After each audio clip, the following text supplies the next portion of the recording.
तर आता बोलूया टीम आयर्लंड बद्दल.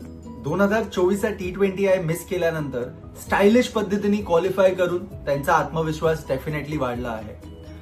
वेस्ट इंडिज विरुद्ध एक विजय मिळाला होता, पाकिस्तान विरुद्ध ट्राय सिरीज मध्ये विजय, त्याच्याने त्यांचा कॉन्फिडन्स डेफिनेटली वाढला आहे.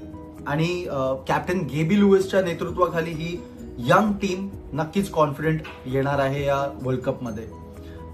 इंग्लिश कंडिशन्स त्यांच्या होम कंडिशन सारखे असल्यामुळे त्यांच्यासाठी एक पॉझिटिव्ह गोष्ट आहे ही. या टीम मध्ये प्लेअर टू वॉच आउट आहे ऑर्ला प्रेंडिक्स्ट. तिने 2025 मध्ये 653 रन्स केलेत आणि 20 विकेट सुद्धा घेतले आहेत. म्हणजे दोन्ही डिपार्टमेंटमध्ये तिने आपला स्वतःला प्रूव्ह केलं आहे आणि ती आयर्लंडसाठी डेफिनेटली एक असेट असणार आहे. वळूया प्रेडिक्शनकडे. मला असं वाटतं की आयर्लंड मध्ये क्षमता आहे की ती या ग्रुप स्टेज मध्ये डेफिनेटली कुठली एक मोठ्या टीमला अपसेट देणार आहे. But having sed that semi-finals पर्यंतची पोहोचण्याची त्यांची क्षमता मला कमी वाटते. म्हणून मला असं वाटतं की ग्रुप स्टेज एक्झिट त्या आयर्लंडसाठी होऊ शकते.